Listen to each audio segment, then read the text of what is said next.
Olá, boa tarde a todos. Na verdade, não é boa tarde, né? Na verdade, é boa noite, bom dia, seja o que for, né, Marcos? Estando bom, não interessa a hora, né, Renato? É o que importa. O que importa é que estamos aqui, estamos batendo um bate-papo muito bacana. Hoje nós vamos falar sobre um tema muito recorrente nas empresas. Nós vamos falar sobre realmente conhece o resultado da sua empresa? E aí fica aquele monte de pergunta, né? Mas, enfim, hoje é um papo de quinta pós-carnaval, tá? É um final de semana aí onde a galera descansou, alguns pularam carnaval, outros, enfim, descansaram, outros fizeram a reforma, outros estão concluindo a reforma, enfim. Né? Então, na verdade, né, hoje eu dou boas-vindas a todos que, de forma direta ou indireta, acabam assistindo esse podcast, que é o Papo de Quinta, ele já vem aí para 2 anos, né? Desde pandemia, né?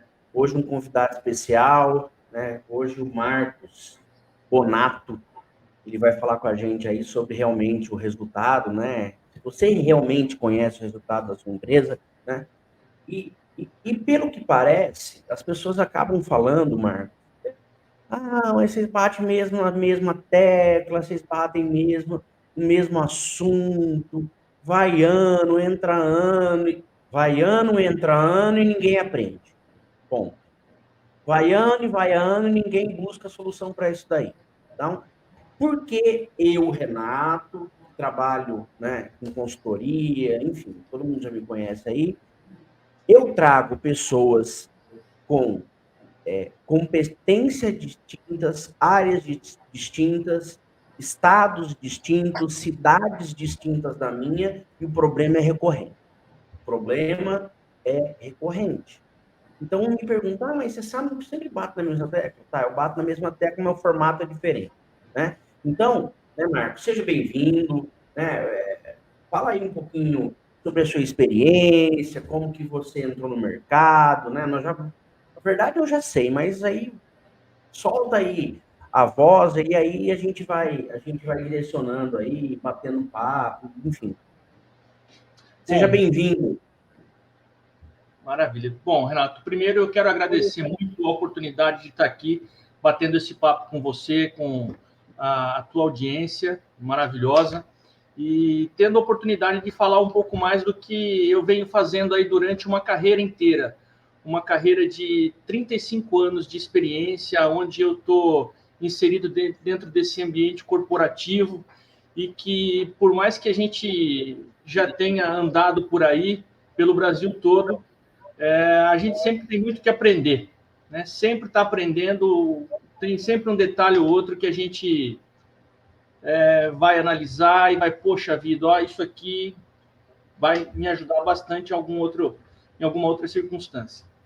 Bom, eu vou, isso é protocolar, né? Eu vou me apresentar, mas para vocês saberem por onde eu já passei e tal, mas não quero com isso passar nenhuma conotação de poxa, olha o cara e tal. Enfim, eu tive, graças a Deus, excelentes oportunidades. Logo que eu entrei na primeira faculdade, na Universidade Federal do Mato Grosso, no curso de Economia, o Sebrae Mato Grosso também estava contratando estagiários. Então, logo eu ingressei na escola, eu também comecei a praticar isso em uma empresa que me deu excelentes oportunidades. Foi uma escola prática sensacional. E lá eu tive a oportunidade de fazer todos os treinamentos que eles disponibilizavam na época, né? E tão logo eu finalizei esses treinamentos, eu comecei a me preparar para ser instrutor desses mesmos treinamentos para o público corporativo do Sebrae, né? Então, todo esse conteúdo da área de gestão, da área de controles, da área de análise de resultados, da área do conceito de gestão estratégica, é um assunto que eu abordo diariamente já há 35 anos, mais ou menos. né? Mas, de novo, eu não quero com isso dizer que eu sou melhor que qualquer outra pessoa que também se dedique o mínimo em estudar esses assuntos, né? Eu só estou dizendo que, felizmente, eu tive grandes oportunidades. Entrei em tudo quanto é tipo de empresa que vocês podem imaginar, dos mais variados segmentos, dos mais variados portes, e cada uma delas foi me ensinando alguma coisa. Cada peão lá do chão de fábrica com quem eu tive a oportunidade de interagir me ensinou alguma coisa. E eu estou, de novo, dizendo para vocês que a gente está sempre aí para aprender, né? Bom, depois disso, eu me mudei aqui para o estado de São Paulo, fiz uma outra graduação na faculdade de administração, me especializei em gestão, né? E nunca deixei esse ambiente, né? Atualmente, a minha empresa de consultoria é uma empresa homologada no Sebrae São Paulo, que encaminha clientes do estado todo para que eu atenda virtualmente na área de consultoria, principalmente na área de planejamento estratégico, na área de indicadores de desempenho, que é os famosos KPIs, né? Eu acho essa meninada fantástica. Eles inventam nomes em inglês para falar bonito, né? Mas são indicadores de desempenho, né? E também na área de custos, na área de análise de resultado, na área de modelagem financeira. E eu digo a vocês, né, que a experiência tem sido bastante rica. E eu tenho conseguido mostrar para um grande número de empresários o quanto é importante nós nos dedicarmos a essa questão de controles, de gerenciamento, e isso nos tira da condição de passageiros dentro da nossa empresa e nos coloca na condição de condutores, de gestores do negócio efetivamente. Porque sem essa questão de análise, de controle, de saber ler e interpretar os números da empresa, você não é um administrador, você é simplesmente alguém que está ali apagando incêndios e vivendo de sobressalto em sobressalto, né? Sim. Obrigado aí pela introdução. A gente está falando, na verdade, aí, né? Questão de resultado, né? Você falou, eu também não sou essa garotada que você falou aí que inventa um monte de termo em inglês, enfim, job, API, não sei o quê, feedback. Eu não sou dessa geração, não. Sou uma geração um pouquinho mais atrasada, mas não menos antenada como temos que ser, né? Busca conhecimento. Nós temos livros, olha. Nós temos, e é físico, tá? É físico. Pois é. É biblioteca que eu fiz na faculdade e alguns livros que eu acho, quando eu acho interessante o tema, faço uma leitura digital. E quando eu acho que ele é interessante, eu compro ele, né? E aí eu compro, eu deixo ele, leio, enfim. E, rapaz, você falando em livro, na época da faculdade, não tinha. Hoje em dia, eu lecionei por um bom tempo na universidade, bom tempo mesmo, mais de 20 anos, e foi até engraçado, né? Que falei para os alunos, gente, vocês têm 4 aulas, o material chega antes para vocês. Vocês quiserem, você tem um material antes, você tem referência bibliográfica, tem um vídeo, o professor coloca para vocês, tá? Eu peguei pandemia e pós-pandemia, então conseguimos evoluir muito com a questão de educação, né, da educação, então a gente fez um preparo de aula mais humanizado, então o aluno que quiser chegar na aula preparado, ele já tinha um artigo, uma revista, um assunto, enfim, ele já vinha embasado. No meu tempo, não. A gente não tinha 4 aulas. Era 2 aulas com o professor, intervalo, mais 2 aulas. Então, você imagina, o dia que eu tinha aula de produção, tinha que levar um livro do Slake, que é uma bíblia. E quando eu tinha matemática financeira, levava o livro do Mankiw. Jesus Cristo. Levava outra vida junto. Era 1.400 páginas de conteúdo. É.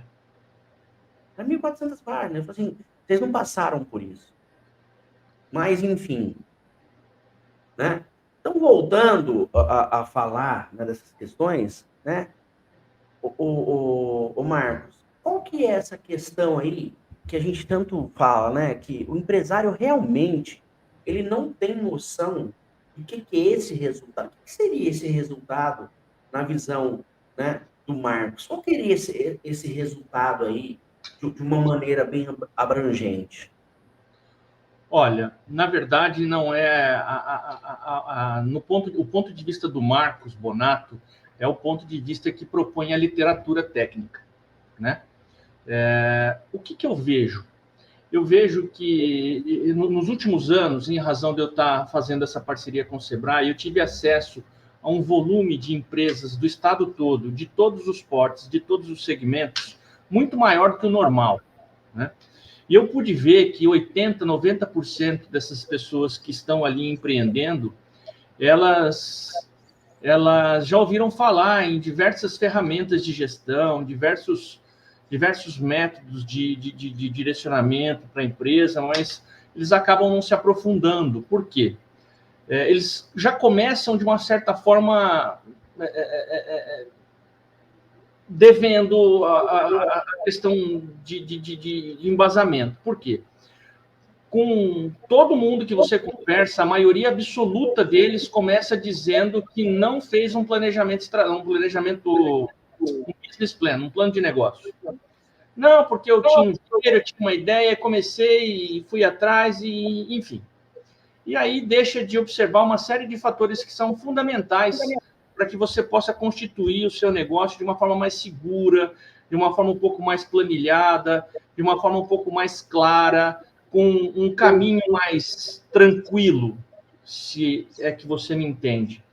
Porque a partir do momento em que você está com o seu plano de negócio na cabeça, não está anotado, não tem as referências todas, não tem o investimento, qual é a origem do capital, onde é que você, quais são os cuidados que você precisa tomar, certamente quando vai ficar alguma coisa para trás, vai ficar algum detalhe para trás, né? Então, já começa aí. Em seguida, vem toda a parte de questão de conhecimento técnico mesmo, da área de operação do negócio.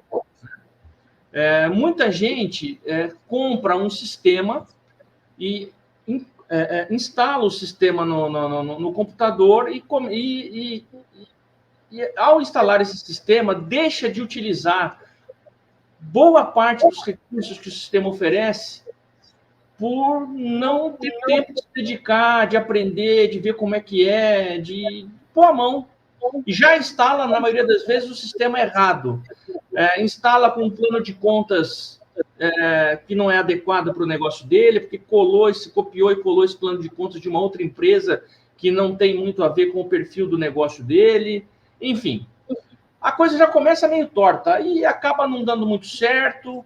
Aí coloca uma pessoa para operacionalizar esse sistema que não conhece direito o que está fazendo, não sabe exatamente o porquê aquele lançamento precisa ser feito daquela forma, e aí começa, né, a ficar tudo errado. Por exemplo, um controle de estoque. Para uma empresa que precisa de estoque, ou seja, um comércio ou uma indústria, eu acho que é um dos controles mais importantes que você precisa ter dentro do teu negócio. Porque é lá que está boa parte do teu capital. O dinheiro do teu negócio está ali. E aí, como é que você gerencia isso? Né? Você não sabe quanto dinheiro você tem ali empoeirando. Quando você faz uma compra, você tem dimensionamento do giro do teu estoque? Você consegue dimensionar isso? Quanto tempo demora para eu girar essa quantidade que eu tenho aqui, de acordo com o meu histórico de vendas? A pessoa pode tirar todos esses dados de um gerenciamento, de um controle de estoque bem feito. Né? O meu fornecedor chegou com uma oportunidade maravilhosa para mim, uma oportunidade comercial maravilhosa para mim. Ele está apertado lá e ele vem querer vender, empurrar para mim aqui. Olha, compra meu aqui, você costuma comprar 10 unidades por mês, compra 50 que eu te dou um descontão. Ele faz dinheiro lá e consegue colocar um boletão aqui em você. E aí, quanto tempo você vai demorar para girar esses 50 unidades? Você consome 10 por mês, comprou 50, comprou para 5 meses. E aí, como é que vai ser isso? Compensa o desconto que ele te deu em razão do dinheiro que você vai ter aqui? do dinheiro que você vai ter parado aqui, você às vezes vai ter que pedir antecipação de recebíveis, ou seja, vai pagar para descontar título para poder pagar o boleto dele. Você só está beneficiando ele. Você mesmo achou que estava fazendo um bom negócio, né? Enfim, eu particularmente acho que é fundamental a gente ter essa gestão. E dentro ainda do controle de estoque, sai dali um número muito importante, que para a gente fazer ele de uma outra forma é muito complicado. O custo da mercadoria vendida, o custo do material aplicado. Esse número é fundamental para que a gente encontre o resultado econômico lá no DRE. A gente vai falar dele mais para frente um pouquinho. E é no controle de estoque que você faz o gerenciamento desse número aí. O quanto ele custou, o custo médio que você tem desse produto e quanto você dispensou desse produto durante o período que você está analisando. Então, o controle de estoque é importantíssimo. E pouquíssima gente, apesar de ter o controle de estoque disponível dentro do sistema pelo qual ele já paga mensalmente, ele não usa. Ou se usa errado. Por exemplo, quando ele vende e não aponta no sistema, o estoque fura. Quando ele compra e não lança no sistema, o estoque fura. Acabou. Então, o dinheiro que você investiu na ferramenta, jogou fora, rasgou. Esse é só o primeiro exemplo. Mas, enfim, dá para falar um dia inteiro, se você quiser, sobre isso. Tá, ok. Eu também acho de extrema importância essa questão de controle de estoque, uma vez que ele te dá um suporte muito grande para você, a médio prazo, né, para entender. E ainda mais, eu acho que ainda piora um pouco mais quando você trabalha com produtos perecíveis, né, que você tem prazo de validade curto, então tem que ter realmente um controle efetivo dessas questões. Pode falar. Se você me permite completar, uma outra coisa que eu também julgo fundamental ainda em relação à gestão do estoque, se você dimensiona errado o seu estoque, se você controla errado o seu estoque, uma das consequências, já falei, que você vai ter um estoque lá, você vai precisar de espaço para armazenar, gente para tomar conta e vai ter que ter dinheiro para pagar o boleto lá para o seu fornecedor. Mas o inverso também é verdadeiro. Se você compra o estoque a menor, subdimensionado, o que pode acontecer? Se você for uma indústria, a tua produção pode parar por falta de matéria-prima. E aí você vai ter todo um atraso na cadeia de fornecimento do teu produto acabado para o teu cliente, por aí afora. Bom, se você for um comércio, o seu cliente chega no seu estabelecimento para adquirir determinado produto e você fala, olha, infelizmente acabou, estou sem no momento. Você está dando a oportunidade dele conhecer o teu concorrente, né? E o teu concorrente tem um vendedor, sim, extremamente habilidoso para falar, super simpático, tem um cafezinho bem gostoso lá e tal. Enfim, acabou. O teu cliente teve um acesso que você deu. Você entregou o teu cliente de bandeja para o teu concorrente porque você não tomou conta direito do teu estoque. São cuidados que são desdobramentos de um problema que vão gerando infinitas outras consequências. Né? Eu conheci um pouco sobre gestão de estoque quando fiz algumas consultorias em algumas indústrias e, inclusive, em algumas indústrias que trabalham a questão do make to order, que é a questão do fabrico sobre produção, sobre venda, né? Então, eu vou lá, tem um fornecedor, ele quer 500 unidades de X produto, ele vai lá, produz 500 unidades única e exclusivamente para aquela venda. Então, ele tem um controle de estoque extremamente enxuto, né? Ele tem um controle de estoque extremamente enxuto, né? Tudo bem que às vezes ele demora um pouquinho mais, mas a gente pode chamar isso como modelos de negócio, né? Então a gente tem que aceitar. E o mercado está cheio disso, né? Tem algumas várias. Pode falar, Marcos, pode falar. Se a gente estiver falando exatamente da mesma coisa, se eu me recordo bem, o toyotismo, o modelo Toyota de produção, ele funciona assim. O Toyota, normalmente, ele não tem estoque sobrando. Ele tem um número de componentes ali prontos, de veículos prontos, por exemplo, e ele não é como as outras montadoras, por exemplo, que de vez em quando precisa dar férias coletivas porque está com aquele pátio lotado de carro. Toyota não, Toyota só transforma em carro, só monta as unidades necessárias para abastecer o mercado dela. Parou, ela para. Diminuiu a venda, ela diminui o volume de produção, né? E eu também, se eu não estiver fazendo confusão e a gente estiver falando exatamente a mesma coisa, é o modelo de produção puxado, né? Então, o pedido puxa a produção, né? Diferente do que normalmente se faz, que a produção é empurrada, né? Então, nesse caso que você está falando, o pedido puxa a produção. É perfeito. Sim. É isso daí. E tem algumas empresas que vêm adotando também isso no segmento de varejo.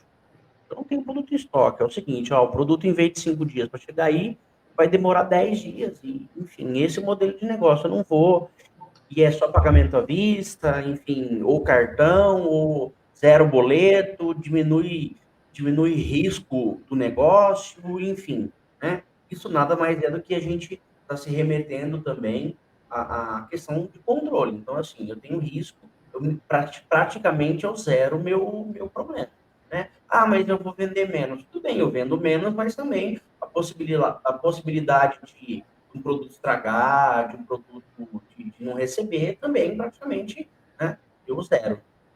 Você até nem precisa ter zerado aí, você tem que ter um estoque mínimo para você atender a um determinado. Que também produção não é muito meu forte, mas vamos lá. Pelo que eu me lembro, existe um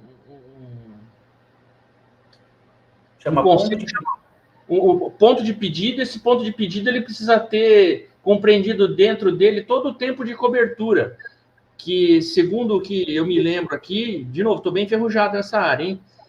Desde o momento em que você percebe a necessidade de você fazer a compra até o momento em que o estoque vai estar abastecido, ou seja, passa por todo o momento do pedido, da produção do seu fornecedor, da entrega e de você receber e aprovar e lançar no seu estoque. Então, esse tempo de cobertura representa tudo isso. Se você conseguir estabelecer um fluxo, dimensionar o teu fluxo, dimensionar o teu giro e colocar lá um estoquezinho de segurança, você funciona redondinho. Vou fazer uma campanha comercial que eu preciso mexer nesse volume. Pensa nela. Então, qual é o meu objetivo? É aumentar em 50% a minha venda nesse determinado período? Ver se o mercado comporta. Se o mercado comporta, você vai atrás de se preparar para fazer essa campanha. É diferente. Na verdade, nada mais, assim, voltando um pouquinho lá atrás do que a gente falou, na verdade, você falou assim, a importância de ter controle, a importância de você ter um programa bem alinhadinho, bem estruturadinho e tal. Você consegue dimensionar isso daí. Dimensionar, é claro que em alguns momentos você depende de terceiro, né? Então, quando eu falo terceiro, é seu fornecedor, né? Então, que ele depende de um outro, enfim. Mas o que acontece? Se você tem, exemplo, se você tem um aplicativo, um software, né, detalhado lá, e você tem controle de entradas e de saídas dos últimos 5 anos, você consegue, no seu aplicativo, fazer uma média lá, uma média dos últimos 6 meses, de quanto tempo demorou para entregar, desde quando você vendeu a última unidade, ou você colocou o ponto de pedido, se eu vendo 3 unidades na semana, então é o seguinte, a hora que chegou, eu tenho 5, chegou 3 é ponto de pedido, então automaticamente o sistema já avisa o fornecedor A, o fornecedor B e assim por diante, né? Isso é muito específico.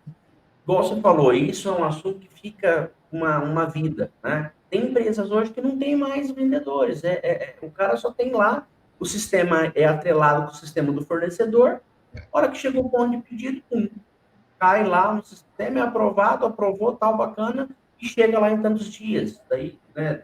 Isso são as grandes, né? A gente pega uma Ambev da vida, uma uma Pepsi, umas empresas maiores que têm um volume, eles conseguem fazer isso. Com grandes redes, ele consegue fazer isso.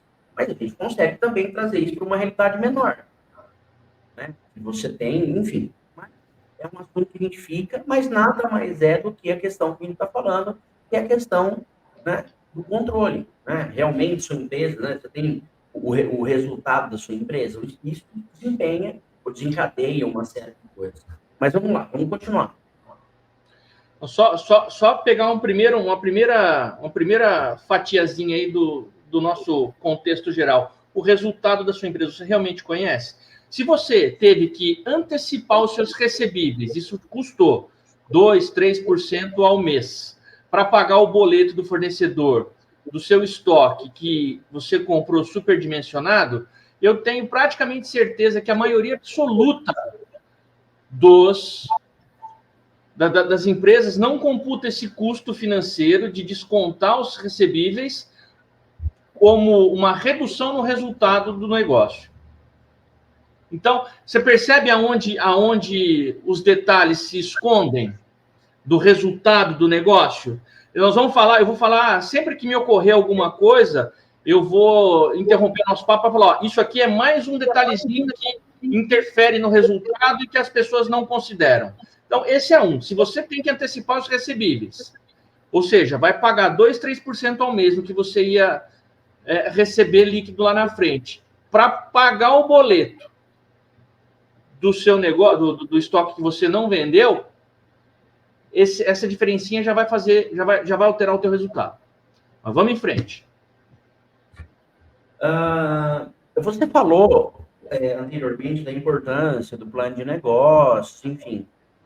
Eu acredito, né, na verdade é o Renato que está falando, mas enfim, as bases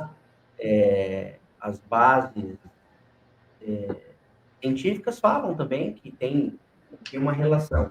Você acha importante que existe essa importância também na relação do planejamento estratégico? Sem dúvida nenhuma. Sem dúvida nenhuma. O business plan é o primeiro planejamento que você faz. Daí para frente, você tem que fazer um planejamento estratégico, tem que fazer um planejamento anual praticamente. Onde é que você quer estar com o teu negócio daqui a um tempo? Daqui 5 anos, daqui 10 anos? Para você, partindo de onde está, chegar onde quer chegar, quais são os passos que você tem que dar? Se você conseguir dividir isso por mês, você vai ter metas mensais a serem observadas. E você vai conseguir monitorar de uma forma muito mais próxima, de uma forma muito mais clara, se você está atingindo os seus objetivos. Se você vai chegar lá daqui 5 anos, aonde você projetou. Ah, Marcos, mas você está falando de fazer planos aí para 5, para 10 anos, num país onde a gente não tem estabilidade econômica nenhuma. Não, eu concordo que é um excelente argumento esse. Mas faça o seu planejamento de acordo com o que você enxerga para o teu segmento.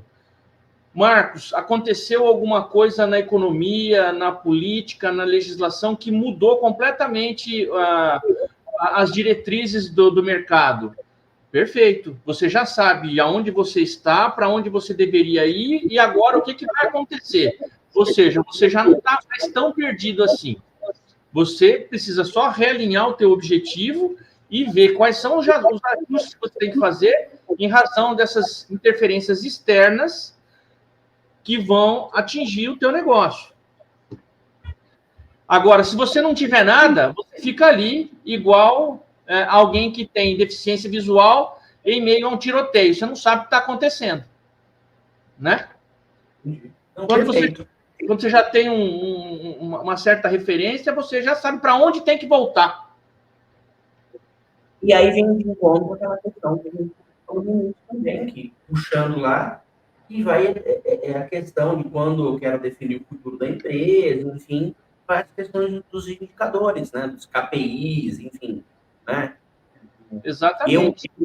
Eu quando estou em algumas empresas, na questão de consultoria, eu gosto de mensurar o dia, a semana, a quinzena e o mês. Eu não deixo, eu não,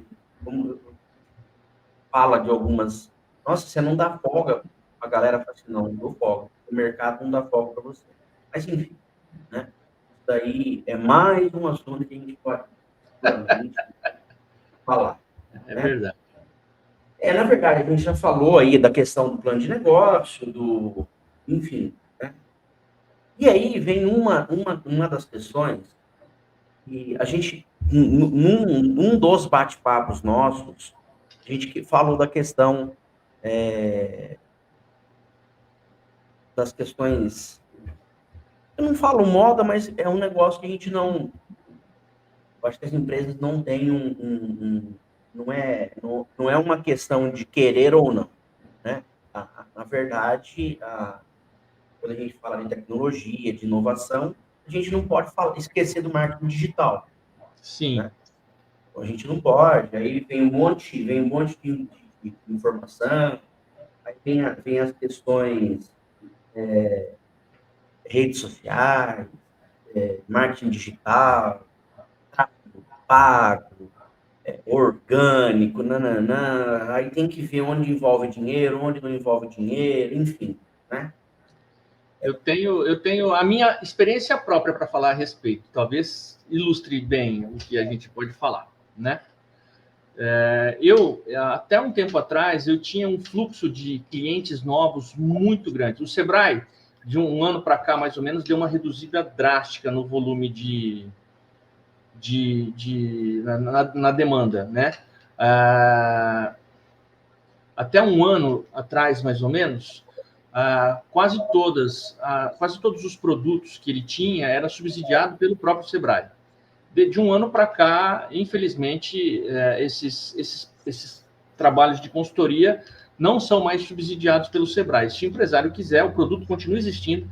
Se o empresário quiser, o empresário tem que bancar agora esses trabalhos. Então, o fluxo diminuiu muito, muito mesmo, infelizmente. Mas, enfim. Então, quando eu tinha esse fluxo gigante que o Sebrae mandava para mim, eu não tinha tempo para fazer nada. E eu já venho procrastinando essa minha intenção de entrar no mercado digital com infoprodutos e coisas do gênero, falando a respeito dessa questão de gestão estratégica, de controles e por aí afora, há bastante tempo. E eu sempre buscando uma empresa que pudesse me assessorar, me ajudar, porque, olha, eu estou até meio com vergonha, se não ver minhas redes sociais aí, meu Instagram, meu LinkedIn, um canal no YouTube, vou até falar dele já para aproveitar meio que explicar o porquê que ele é tão ruim assim.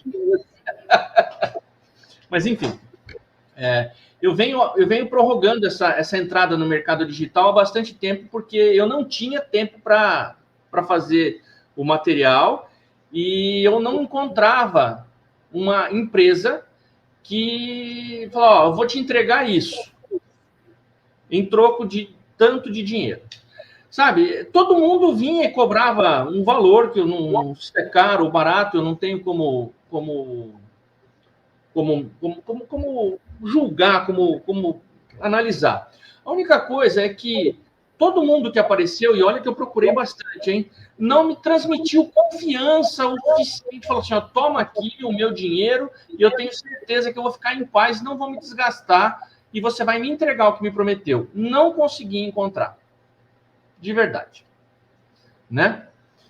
E aí, o que aconteceu? Bom, agora que eu tenho um volume menor, uma demanda menor, tenho horas sobrando, vou tentar fazer. E aí eu fui lá, criei um canal no YouTube, tem lá uns 5, 6 vídeos, que esses vídeos eu não sabia editar, eu não sabia captar imagens, nada. Então, esses vídeos são praticamente crus. Mas eu tentei compensar um pouquinho na qualidade do conteúdo. Né? Mas, enfim. Então, o que eu comecei a fazer? Continuo procurando empresas que possam me auxiliar com relação a montar infoprodutos nesse sentido. E também comecei a aprender como editar imagens, fiz um curso de edição de vídeo, fiz um curso de captação de vídeo, até para poder conversar com quem vai prestar serviço para mim. Né? Porque, por exemplo, reestruturar no meu Instagram esses dias.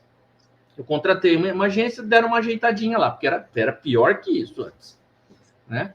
Aí eu perguntei, falei, olha, nessa questão aqui dos destaques, por que vocês fizeram o material em Photoshop? Toda vez que eu precisar editar, Photoshop é complicado para mim. O Canva eu já consigo mexer bem. Aí a pessoa falou o seguinte, olha, Marcos, é que para determinado tipo de trabalho, a gente precisa de um software com mais recursos e tal. Eu falei, tá bom. Num primeiro momento, essa resposta aí me dei por satisfeito. Eu continuei pensando, poxa, mas o Photoshop, até um tempo atrás, o diferencial dele é que ele trabalhava com transparência, imagem e camadas. Hoje, o Canva faz isso. E o Canva é bem mais fácil de mexer. Aí eu perguntei para a pessoa lá, não demorou meia hora para transformar um arquivo no formato mais simples para o Canva, que não ia mais me deixar dependendo deles.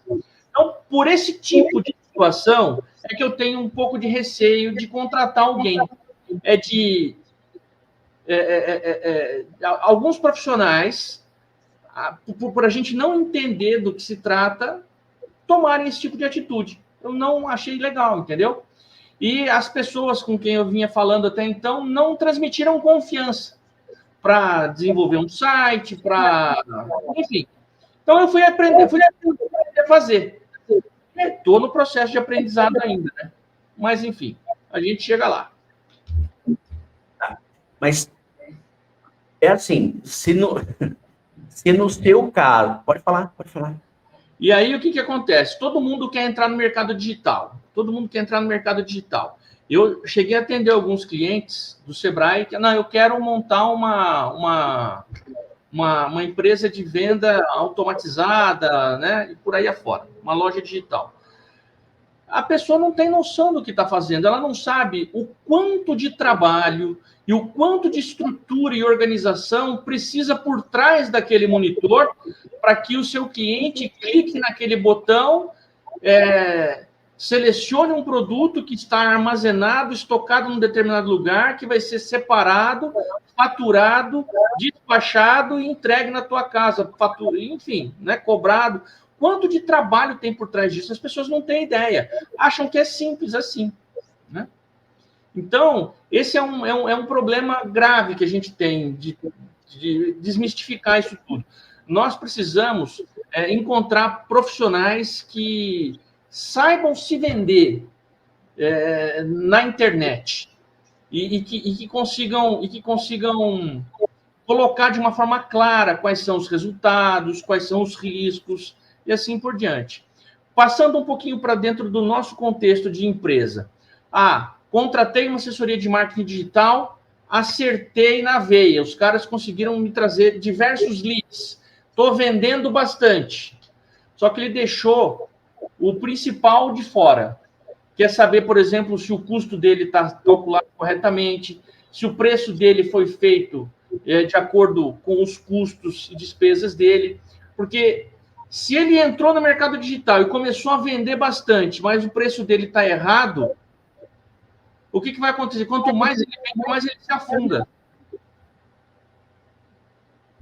Ele tem que saber se o preço dele realmente paga os custos dele e sobra alguma coisa, né? Porque tem uma série de custos que ocorrem num momento diferente que o desembolso dele ocorre, né? Então, o custo está acontecendo no momento em que o serviço ou o produto está sendo entregue, mas o custo dele vai acontecer, parte do custo dele vai acontecer num outro momento.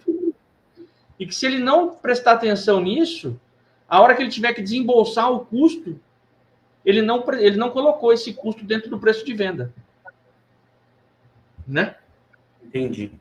Na verdade, eu vou contar um pouquinho do relato das questões quando a gente fala de marketing digital. Igual você também, eu acabava não tendo tempo, porque era universidade, era consultoria, era isso, era aquilo. No meio da pandemia, acabei abrindo uma empresa de distribuição de produtos da área de segurança e saúde, enfim. Então, virou uma doidura. Então, na verdade, eu acabei me deparando o seguinte, eu não vou dar conta de fazer tudo. Então, eu vou procurar alguém, enfim. No meio do caminho, a solução mais rápida foi ir lá falar com o pessoal lá de publicidade e propaganda da universidade, pegar uma galera lá que já estava no meio do caminho, e falar assim, vamos, enfim. Demorei um tempo a entender que eles não entregavam o que prometiam. O custo-benefício, eu não estou falando financeiro, tá? Financeiro eu vou deixar de lado. Mas o que era combinado, ó, eu vou fazer isso e você paga isso. Dá para mim? Não dá, não dá, bacana. Não entregar. Então, nesse meio do caminho, o que eu fiz? Mesma coisa que você. Para falar com essa galera, eu comecei a estudar, pesquisar, ler. Então, hoje, depois da hora que você for falar da questão, depois em off, você me lembra da questão de site. Eu tenho uma solução baratinha que resolve muito. Estou fazendo curso de web design no Senai. Minha aula volta amanhã. Parei para o carnaval só. Então, mas, enfim, é um negócio que resolve tudo.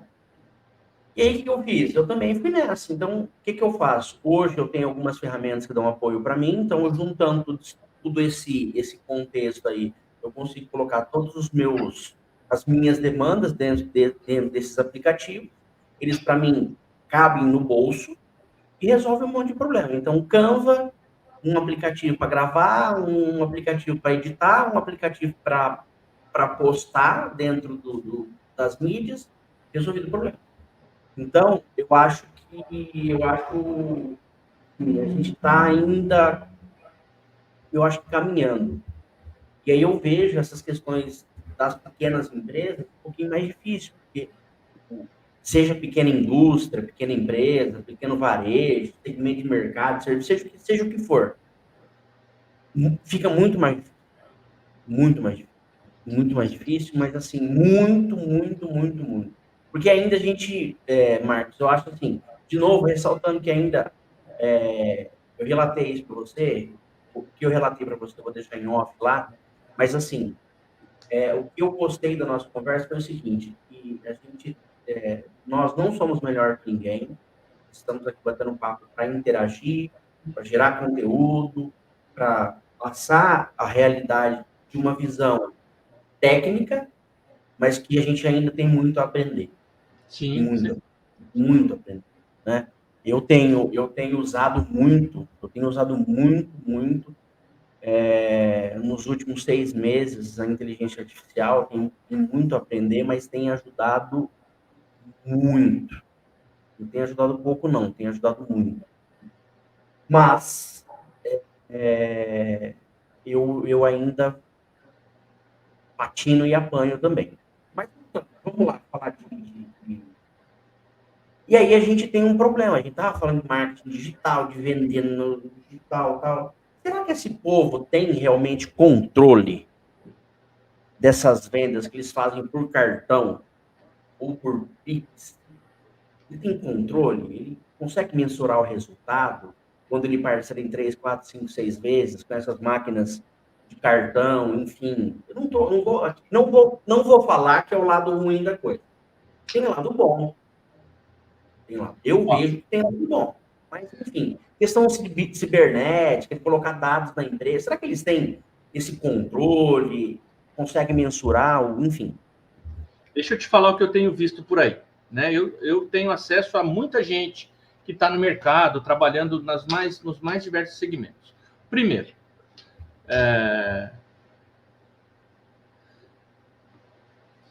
uma das coisas que eu tenho visto por aí é que as pessoas, elas deixam de lado os controles. Se a coisa não acontecer meio que sozinha, meio parametrizada no sistema, ele fica de lado. Por exemplo, o controle de contas a pagar. Tudo precisa estar lançado ali dentro. Quer ver uma coisa que não está, normalmente? A taxa que o cartão cobra da operação. Normalmente o pessoal só lança ali, não lança ali, só lança no contas a receber. Lança lá o quanto ele vendeu. Automaticamente isso entra o valor líquido. Olha como que as coisas são meio ardilosas. Entra o valor líquido da venda no controle do contas a receber. Só que do valor líquido, você teve lá um custo que você não está monitorando. Você vendeu por 100 e recebeu só 97. E 2%, 3% ficou de custo da operação no cartão. Esses 2%, 3% precisa ser lançado, computado como custo, porque você precisa saber que esses 2%, 3% também vão fazer diferença no teu resultado lá na frente. Então, vamos fazer uma continha boba aqui, ó. Então, vamos imaginar que você tem o seu estoque lá, você precisou antecipar os teus recebíveis, você já gastou 3% nos boletos que você ia receber, no que você ia receber no mês que vem. 3%. Você passou o cartão e para a taxa da operação você já pagou mais 2%, 3%. Só aí já são 5%, 6% do teu resultado que já foi embora. E você está achando que está tudo certo. Só que se você não tirar isso lá da última linha, você se engana, você tem um resultado torto, você tem um resultado que é mentiroso. Uma confusão muito comum que as pessoas costumam fazer, Renato, é tentar... Nós temos 2 tipos de controles, os controles financeiros e os controles econômicos. Os controles financeiros, eles estão relacionados ao regime de caixa da empresa, que eles monitoram a entrada e a saída de dinheiro, né? E o que entrou menos o que saiu, ele te dá um número, né? Que é uma disponibilidade de caixa, que o pessoal chama de fluxo de caixa. E a maioria absoluta dos empresários que não se dedicam a estudar a respeito disso, eles enxergam o conceito de lucro neste número de fluxo de caixa. Ou seja, entrou 100 esse mês, eu paguei 80, sobrou 20. Esses 20 são lucro. Não, não são lucro. Esse é o dinheiro que você tem disponível no caixa, mas não significa que ele é lucro. Da mesma forma, entrou 100, eu paguei 120 e este mês faltou 20. Esses 20 negativos ali não significa que a empresa está tendo prejuízo. Não significa necessariamente que a empresa está tendo prejuízo. Significa que naquele momento ela está com um caixa deficitário. Mas ela pode ter ter realizado uma operação de venda muito boa, com uma rentabilidade bem boa, mas que ela não recebeu ainda. Mas o custo tem que sair dali. Então, quando a gente fala de fluxo de caixa, regime de caixa, o que interessa para nós é a data do vencimento do boleto, né? E o que sobra ali no final é a disponibilidade de recurso, e não é lucro ou prejuízo. Esse é um erro muito comum da gente ver, muito comum. E se o empresário analisa o resultado dele por aí, pode parar que está tudo errado. Tá? Então, vamos deixar o controle financeiro de lado um pouquinho. Vamos falar sobre o controle econômico, regime de competência. É aqui, e somente aqui, que a gente consegue enxergar se a empresa deu lucro ou prejuízo, se a operação se paga ou não.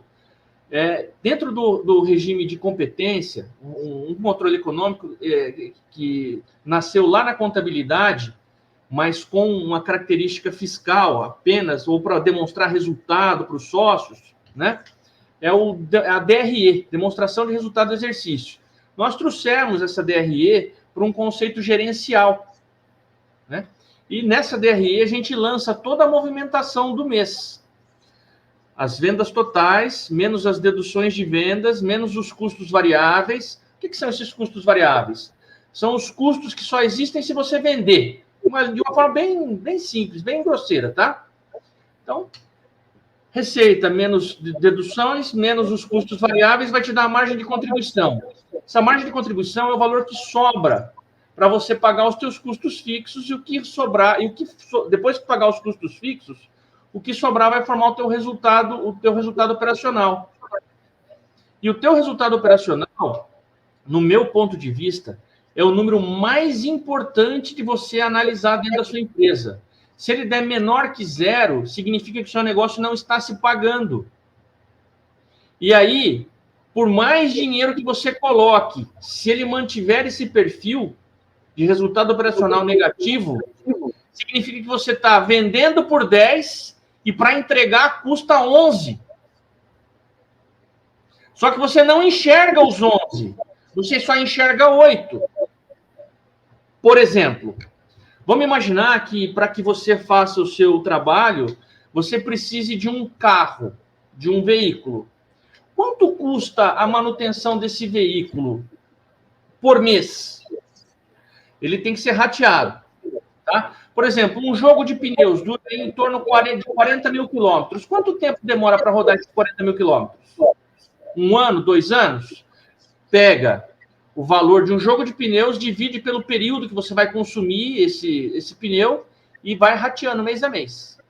Quanto tempo demora para você ter que fazer a manutenção na suspensão, na embreagem, troca de óleo, vela, cabo de vela, freio, seguro, IPVA? Quanto tempo demora isso tudo?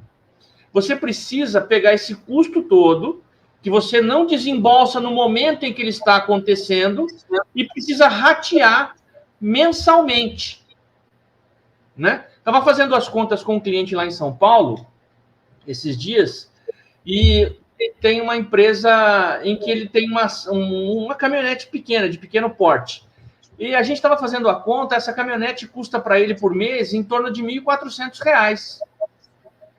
Entre pneu, embreagem, vela, cabo de vela, troca de óleo, freio, manutençãozinha em geral ali, seguro, IPVA, fica em torno de R$ 1.400. Esses R$ 1.400 ele não desembolsa todo mês.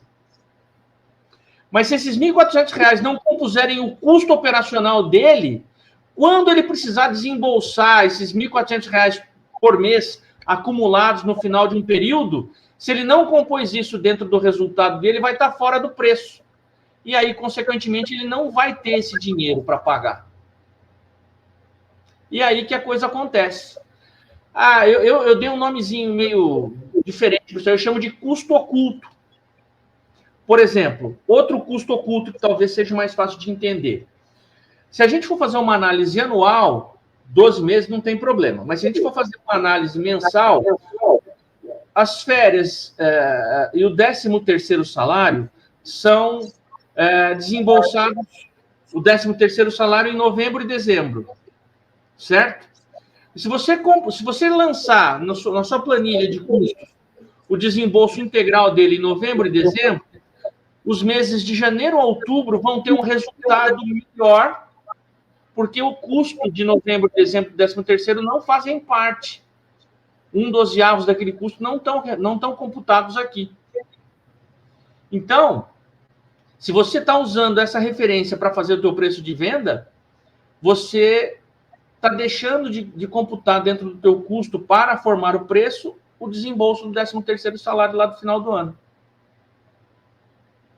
E aí você está achando que aquele número que vai sobrar ali no resultado operacional é um número positivo. Mas não é. Tem um monte de custo que você não vai desembolsar agora, mas você precisa computar agora para você saber se o seu resultado é bom ou não. Entendeu? Muito, muito, muito interessante. Mas é complicado da gente explicar isso, viu? E as pessoas não entendem. Não, deixa do jeito que está e vamos em frente. É complicado. Passando e entrando, enfim. Por isso que a estatística lá de empresas que abrem e morrem no primeiro, segundo ano do Sebrae continuam altas. Sim. Né? E eu acho difícil diminuir, viu? Então. Eu acho difícil diminuir. Mas enfim, o papo tá tão bom que já passou, vai dar quase 1 hora aí de bate-papo. Pra gente finalizando aí, eu vou jogar um tema para você aí que nós, enfim. O que muda todo esse cenário que a gente falou aí sobre isso daqui, ó? Você realmente conhece o resultado da sua empresa? Mas aí eu vou jogar um resultado, eu vou jogar uma pergunta no seu colo para a gente finalizar. Vamos lá. O que muda nas empresas familiares? As empresas familiares, a gente tem que ter um nível de maturidade muito maior. Por quê? Além de todos os problemas operacionais que são comuns a qualquer empresa, nós temos a liberdade do parentesco. Se a gente não souber separar isso, a gente vai viver 24 horas por dia com os barulhos de uma relação tumultuada. Por quê? eles não vão ficar restritos ao horário comercial. Eles vão para casa, eles vão para o almoço de domingo, enfim, eles vão nos acompanhar 24 horas por dia. É fundamental para que se tenha um bom ambiente de trabalho dentro de uma empresa familiar, que a empresa realmente esteja alinhada num propósito, num objetivo, que cada um tente desempenhar o seu papel e não se meter no departamento do outro, que cada um confie no que cada elemento da família, que cada departamento está fazendo. Porque se isso não acontecer, a chance de nós termos um ambiente absolutamente conturbado, não só dentro da empresa, e, consequentemente, os resultados vão se prejudicar em relação por conta disso. Esse problema se arrasta para casa. E aí a receita pro dissabor, para uma vida mais, uma vida menos prazerosa é fato. Você vai levar o problema da empresa para casa.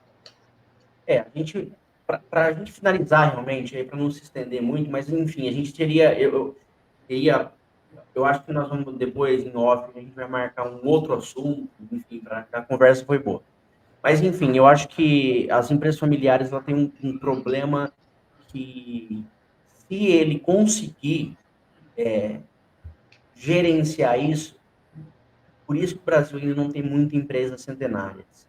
Mas, enfim, ou ela é absorvida por outro grupo econômico de outro país, enfim, né? Mas se eles tiverem essa concepção da importância de uma gestão profissionalizada, resolve muito problema. Muito problema. Mas a gente fala sobre gestão profissionalizada em outra oportunidade.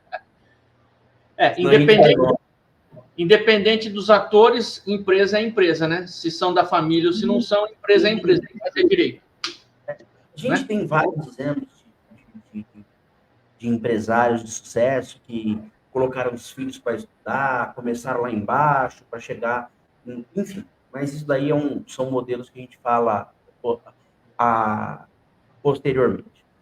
Marcos, agradeço assim, imensamente do seu tempo, né? Assim, pós-carnaval, você está aí com um número de coisas para fazer, enfim, né? Agradeço realmente de coração, né? Agradeço se futuramente, no futuro próximo, a gente fazer alguns projetos, fica aberto, a gente fazer alguns projetos juntos. Estou extremamente aberto para aprender. Sou uma pessoa, né, extremamente ganha-ganha, mas enfim, eu agradeço, né, todo o seu tempo, disponibilidade, seu conhecimento imenso, né? E até uma próxima. Tá? Fica aí o agradecimento. E que seja em breve. E, na verdade, quem tem que agradecer a oportunidade desse bate-papo sou eu, de ter acesso a você, ao seu público. Eu queria muito me colocar à sua disposição, à disposição das pessoas que estão nos assistindo. Qualquer dúvida, fiquem à vontade, me procurem, a gente bate um papo, a gente constrói aí alguma possibilidade de esclarecimento juntos, uma coisa um pouco mais direcionada. Eu estou, de fato, à disposição de vocês. Eu quero agradecer demais a sua disponibilidade, o seu convite, e estou à disposição de vocês, ok? Só lembrando que durante a live, Marcos, a gente, pelo bate-papo que fez aí, tem seus contatos de LinkedIn, Instagram, tem e-mail, tem... Enfim, né, as pessoas, elas não podem falar, não consigo falar com o Marcos. Não, tem aí vários contatos, ó. Aí está o Instagram, agora eu vou colocar link, desculpa, agora Instagram, aqui LinkedIn, isso, aqui, e aqui tem o e-mail do Marcos. Exatamente. Então, quiser entrar em contato, é fácil. Depois, se você entrar lá principalmente no Instagram, o Marcos lá, ele tem, na bio dele, ele tem lá todos os contatos dele lá certinho. Então, no Instagram, clicou lá no link lá e você vai ter acesso a tudo. É isso aí. Renato, Marcos, muito obrigado. Bom restinho de semana, né? Que amanhã já é quinta de novo. É isso aí. Obrigado. Eu que agradeço. Um abraço.